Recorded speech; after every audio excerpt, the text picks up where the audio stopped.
Somalia is located on the Horn of Africa, on the east coast of the continent, bordering two major bodies of water, the Indian Ocean and the Gulf of Aden. The official language in Somalia is Somali and Arabic, while the official religion of Somalia is Islam.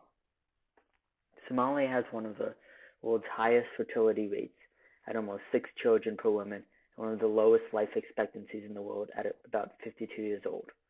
Civil war and the scarcity of food has increased Somalia's mortality rate, but because of Somalia's extremely high fertility rate, the population continues to grow so rapidly that the Somali government cannot care for its people, and Somali adults do not care for themselves or their children. The politics of Somalia are defined by the instability and lack of security felt throughout the country.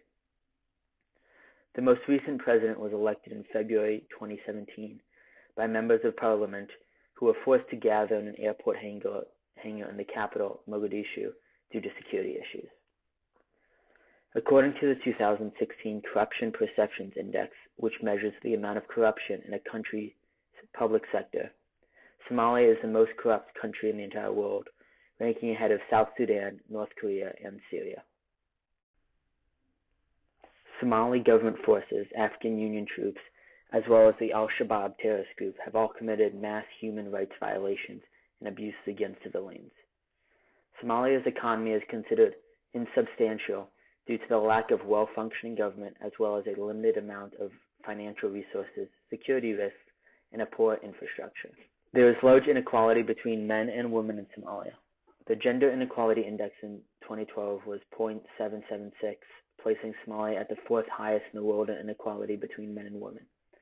In 2006, the Somalia Multiple Indicator Cluster Survey, the adult literacy rate for women was stated to be at 26%, which is 10% lower than men.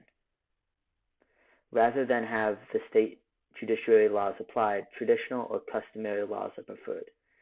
Gender and sexual violence often goes unpunished. Lowest enrollment rates for primary school, with only 30% of children getting an education, while only 40% of these children are girls. Factors like safety concerns, lack of sanitation facilities, and female teachers, which represent 20% of primary school education, as well as social norms, favor boys' education, obstructing parents from enrolling their daughters. For these reasons and more, our organization wants to work on improving the situation for women in Somalia. Our organization, the Somalia Development Project, also known as SDP, asked the Ronald Luna Foundation for a grant of $200,000 to improve the educational and economic opportunities for women in Somalia. Our mission is to use education, vocational training, and empowerment to create sustainable change for women in Somalia. We will utilize the funds to create a conditional microfinancing program for women entrepreneurs in Mogadishu, the capital of Somalia. Women who get loans will receive practical training and also agree to a list of commitments, including sending their child to school, through elementary through high school. We have taken inspiration from successful past projects such as the Malala Fund, Zero Hunger Brazil, and the Grameen Bank. Our goal is to combine the best ideas from these projects and implement them in Somalia. As you see on the table presented on the screen, here's a breakdown of our finances. Each participant receives $25 to $75 based on the interview that is conducted by one of our 20 staff members who are from Somalia.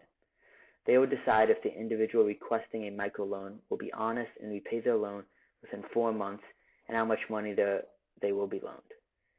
Women in Somalia who are qualified for the program must have an idea for a business that is plausible or have already started a small business, but require help to get it off the ground. Each staff member in Somalia will be paid an annual salary of $5,000. Total salary for staff members will be $100,000, or half the money we are requesting from the Ronald Luna Foundation. Their salary will include training, where they will train the SDP participants.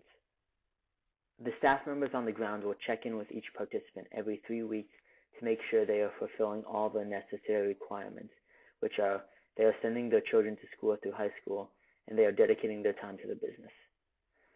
Due to the size of our staff in Somalia, we will limit the amount of open cases to 1,000 individuals in STP at once until we can receive more funding.